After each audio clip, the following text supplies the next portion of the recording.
Hi guys, how all, जय हिंद, वंदे मातरम। मैं आपका भाई गौरव चौधरी डीसी मशीन से रिलेटेड लेक्चर लेकर एक बार फिर उपस्थित हूँ। यानी कि ये जो लेक्चर हो रहा है आज, ये कौन सा टॉपिक पे हो रहा है? टॉपिक होगा कांस्टेंट और वेरिएबल लॉसेस। अरे सर, लॉसेस तो आपने लास्ट लेक्चर में ही पढ़ाए थे डीसी मशीन के बैच में। लॉसेस तो बहुत लंबा लेक्चर कराया था लॉसेस से रिलेटेड आपने। वही लॉसेस आज डिवाइडेड करके कांस्टेंट और वेरिएबल लॉसेस की श्रेणी में रखे जाएंगे। जो लॉसेस आपने लास्ट लेक्चर में पढ़े थे, लॉस तो वही होंगे, नाम वही होंगे, लेकिन उनमें अलग अलग श्रेणी बनाई जाएंगी। कैसे सर? कुछ लॉसेस तो ऐसे होते हैं जो हमेशा होते रहते हैं, यानी जनरेटर या मोटर में हमेशा होते हैं। कुछ लॉसेस ऐसे होते हैं जैसे लोड आता है, यानी लोड बोले तो सर क्या, जब जनरेटर पे बल्ब वगैरह लगा दिए जाते हैं जलने के लिए, तो उस पे यानी लोड के हिसाब से लॉसेस जो होते हैं, ऑन लोड लॉसेस, वो होते हैं आपके वेरिएबल लॉसेस। यानी कि कभी होते हैं कभी नहीं होते हैं। इसीलिए हमने दो श्रेणी में रखा लॉसेस को। पहली श्रेणी का नाम रखा कांस्टेंट लॉसेस और दूसरी श्रेणी वेरिएबल लॉसेस। कांस्टेंट मतलब स्थिर और वेरिएबल मतलब अस्थिर। ये कभी होते हैं कभी नहीं होते हैं वेरिएबल वाले, ठीक है जी। तो आप यहां से देखिए, मैंने पहले ही लिख दिया है कांस्टेंट मतलब ऑलवेज। ऑलवेज का मतलब होता है सदैव, सदैव यानी कंटिन्यू, यानी रेगुलर, रेगुलर लॉसेस, ठीक है जी। दूसरे जो लॉसेस होते हैं वो होते हैं ऑन लोड, यानी लोड पे ही होते हैं सिर्फ और सिर्फ। अब लोड कम होगा तो एक घटने लगेंगे, या लोड बढ़ेगा तो ये वेरिएबल लॉसेस बढ़ने लग जाएंगे, ठीक है जी। तो यहां से आप देखिए वो कौन कौन से होते हैं। आपको ये 6-7 नाम लिखे हुए दिख रहे होंगे नीचे, तो आप कह रहे होगे सर ये तो आपने लास्ट लेक्चर में बहुत अच्छे से समझा दिए थे कौन कौन से लॉसेस हैं। लेकिन इन्हीं लॉसेस को सब डिवाइडेड करके कांस्टेंट और वेरिएबल की श्रेणी में आज रखा जाएगा। तो जब भी हम कांस्टेंट लॉसेस की बात करते हैं तो कौन कौन से आते हैं? सबसे पहले आते हैं आपके आयरन लॉसेस। आयरन लॉसेस, अरे सर आयरन लॉसेस में तो हिस्टैरिसीस और एडी करंट लॉस भी आते थे। हाँ बिल्कुल, यहाँ लिख दो हिस्टैरिसीस और एडी करंट, शॉर्टकट में लिख दो हिस्टैरिसीस और एडी करंट, वो अपने आप लिख लेना, आप समझ जाना। जहां भी आयरन लॉसेस की बात होती है ऑब्वियसली हिस्टैरिसीस और एडी करंट लॉसेस की ही बात होती है। और हिस्टैरिसीस, कोई बोले कि हिस्टैरिसीस जो लॉस हैं वो कैसे हैं, कांस्टेंट लॉस हैं या वेरिएबल लॉस हैं, तो सीधे सीधे आपको पता होना चाहिए hysteresis loss is a constant loss because it is a part of iron losses, ठीक है जी। वैसे ही eddy current loss. Next type जो आता है वो आता है आपका मैकेनिकल लॉसेस। मैकेनिकल लॉसेस में कौन कौन से आते हैं आपके? फ्रिक्शन, एफ से फ्रिक्शन और डब्ल्यू से विंडेज। फ्रिक्शन और विंडेज लॉसेस। आपसे कोई बोले कि जो तुम्हारा जनरेटर है उसमें पानी भर गया, उसके कारण जो लॉस हो रहा है, यानी पानी वगैरह यानी मॉइस्चर के कारण जो लॉस हो रहा है वो कौन सा लॉस है? तो आपको पता होना चाहिए वो कांस्टेंट लॉस की श्रेणी में आता है, because it is a part of mechanical losses, so we can put it in constant losses, ठीक है जी। तो नेक्स्ट पार्ट कौन सा आता है यहां से, यानी दो पार्ट आप अच्छे से समझ गए, आयरन लॉसेस के ही दो पार्ट में हिस्टैरिसीस और एडी करंट, वैसे ही मैकेनिकल लॉसेस के पार्ट हैं फ्रिक्शन और विंडेज। तीसरे आते हैं आपके shunt field losses. Shunt field losses, अरे सर संट फील्ड तो स्टेटर पे होता है ना, स्टेटर यानी कि फील्ड वाइंडिंग।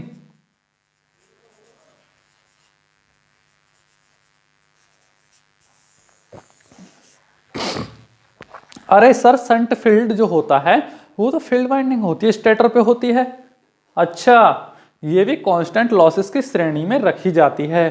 तो सर आपने copper losses in series field winding, यानी सीरीज को तो आपने वेरिएबल लॉसेस की श्रेणी में रखा है, यानी कि वेरिएबल लॉसेस की श्रेणी में रखा है सीरीज फील्ड को, और संट वाले को कांस्टेंट लॉसेस की श्रेणी में रखा है। अरे सर दोनों ही फील्ड वाइंडिंग है, यानी कि सीरीज जनरेटर में सीरीज में होगी और शंट जनरेटर में पैरेलल में होगी वो वाइंडिंग। वाइंडिंग तो वाइंडिंग है, यानी स्टेटर वाली वाइंडिंग है, फील्ड वाइंडिंग है सर, लेकिन उसमें आपको एक वाइंडिंग आपने कांस्टेंट में रखी, दूसरी आपने सीरीज में रख दी। ये मैटर क्या है सर? अब इसी चीज को तो समझेंगे हम। पहले आपको वेरिएबल लॉसेस को समझना होगा। आपको यहां से कांस्टेंट लॉसेस तो अच्छे से समझ में आ गए, याद रखना है कि कौन कौन से होते हैं। आपसे कभी पूछा जाए संट फील्ड वाइंडिंग के जो लॉस होते हैं वो कांस्टेंट लॉस है या वेरिएबल लॉस है, तो आपको सीधे आंसर देना है it is a constant losses. Exam में सीधे सीधे पूछा जाता है। नेक्स्ट टाइप आता है आपका वेरिएबल लॉस। तो वेरिएबल लॉसेस में सिर्फ दो ही प्रकार हैं, कौन कौन से हैं? कॉपर लॉस, CU शॉर्टकट में लिख दिया है, copper loss in armature winding. Armature winding कौन सी होती है? या तो किसी भी जनरेटर में लैप हो सकती है या दूसरी वेव हो सकती है। यानी लैप और वेव वाइंडिंग पढ़े थे ना आपने, तो या तो लैप होगी या वेव होगी। उनमें होने वाले लॉसेस आर्मेचर वाइंडिंग में होते हैं। और आर्मेचर वाइंडिंग के लॉसेस कौन से होते हैं? वेरिएबल लॉसेस, जो कि ऑन लोड होते हैं। ठीक है जी। ये जो पॉइंट है यानी वेरिएबल लॉसेस वाला पॉइंट, ये अभी नेक्स्ट जो टॉपिक चलेगा आर्मेचर रिएक्शन, वहां जाके आपको बिल्कुल समझ में आ जाएगा कि आर्मेचर रिएक्शन के कारण किसी भी जनरेटर में लॉस क्यों होता है। ठीक है जी। नेक्स्ट टॉपिक है आपका, नेक्स्ट पॉइंट है आपका क्या? Copper losses in series field winding. यानी सीरीज फील्ड कौन सी? यानी फील्ड वाइंडिंग। फील्ड वाइंडिंग कहाँ होती है सर? वो तो स्टेटर पे होती है ना। आपने पहले ही बहुत बार बता चुके हैं, 3 से 4 लेक्चर में बहुत बार बोला है आपने कि फील्ड वाइंडिंग स्टेटर पे होती है, यानी स्टेशनरी पार्ट पे। समझे बात? या तो वो सीरीज होगी या संट होगी। तो सर हम यहां से कंफ्यूज हैं, ये यहां सीरीज वाइंडिंग आपने वेरिएबल में रख दी और संट वाइंडिंग आपने कांस्टेंट में रख दी। ये 2 पॉइंट से हम कंफ्यूज हैं, बाकी सारे पॉइंट क्लियर हो चुके हैं। बिल्कुल सही बात, क्योंकि जो आपकी सीरीज वाइंडिंग है उसका रेसिस्टेंस जो होता है बहुत लो रहता है। उसका रेसिस्टेंस बहुत लो रहता है, और आपको पता होगा जहां रेसिस्टेंस लो होता है वहां हीट कम पैदा होती है। भाई कोई व्यक्ति यहां से निकला हुआ जा रहा है और उसको कोई रोक ही नहीं रहा, हल्का हल्का बातचीत कर रहा है, और भाई साहब कैसे हो, कहाँ जा रहे हो, ऐसी बातचीत करके निकाल दे रहा है। तो जो आपको पता होना चाहिए, सीरीज जनरेटर की जो फील्ड वाइंडिंग होती है उसका रेसिस्टेंस लो होता है, मोटे तारों की लगाई जाती है, इसलिए वो लॉस कम करती है। लॉस कम करती है, इसलिए तो उसको वेरिएबल लॉसेस की श्रेणी में रखा। यानी जब लोड आएगा तब थोड़ा बहुत लॉस करेगी, बाकी नहीं करेगी, इसलिए उसको वेरिएबल लॉस की श्रेणी में रख दिया है। ठीक है। वो जो मैं आपको पॉइंट बता रहा हूं वो पॉइंट नोट डाउन कर लेना, क्योंकि बहुत इंपॉर्टेंट पॉइंट है वो। समझे बात? रेसिस्टेंस पे डिपेंड करता है। दूसरा क्या है? Shunt field winding. ये कांस्टेंट की श्रेणी में क्यों रखा? क्योंकि आपको पता होना चाहिए many turns of fine wire, यानी पतले तारों की ज्यादा टर्न्स वाली वाइंडिंग है तो इसका रेसिस्टेंस हाई रखा जाता है। और आपको पता है, अब दोबारा से वही एग्जांपल लेके बताता हूं, कोई भी व्यक्ति निकला हुआ जा रहा है, सामने वाला गार्ड बोल रहा है, ए रुको, कहां जा रहे हो, और उसको इतनी बुरी तरीके से रोक रहा है कि निकलने ही नहीं दे रहा। अब जब निकलने ही नहीं दे रहा किसी व्यक्ति को, शरीफ व्यक्ति को, तो लड़ाई तो होगी ही ना। भाई रेसिस्टेंस हाई है, यानी जो संट वाइंडिंग होती है उसका रेसिस्टेंस हाई होता है, लड़ाई होगी तो हीट पैदा होगी। जहां घूंसा बाजता है, लड़ाई दंगे होते हैं, फिल्टर पाड़ देते हैं, तो वहां क्या होता है? हीट पैदा होती है, गर्मी, दोनों व्यक्तियों के बीच गर्मी बन जाती है। तो गर्मी पैदा होगी तो कौन से लॉसेस हो जाएंगे? Constant losses. यानी संट वाइंडिंग में हमेशा और हमेशा लॉस होते रहते हैं, क्योंकि उसका क्या होता है? रेसिस्टेंस हाई होता है।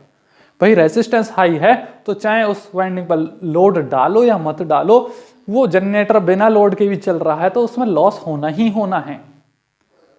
तो आपको ये सारे पॉइंट क्लियर होने चाहिए कि जो संट फील्ड वाली वाइंडिंग है, यानी दोनों ही स्टेटर वाइंडिंग है, दोनों ही फील्ड वाइंडिंग है, एक संट को कांस्टेंट लॉसेस की श्रेणी में रखा और जबकि सीरीज वाली को वेरिएबल लॉसेस की श्रेणी में रखा। तो यहां से आपके कांस्टेंट और वेरिएबल लॉसेस का फंडा सारा क्लियर होता है। नेक्स्ट टॉपिक आपका स्टार्ट होगा कौन सा? Armature reaction. यानी ये सारे पॉइंट आप एक बार फिर से नोट डाउन कर सकते हैं बहुत ध्यानपूर्वक, और जो मैंने एक एक पॉइंट बताया है उसको भी नोट डाउन कर लें साथ साथ। ठीक।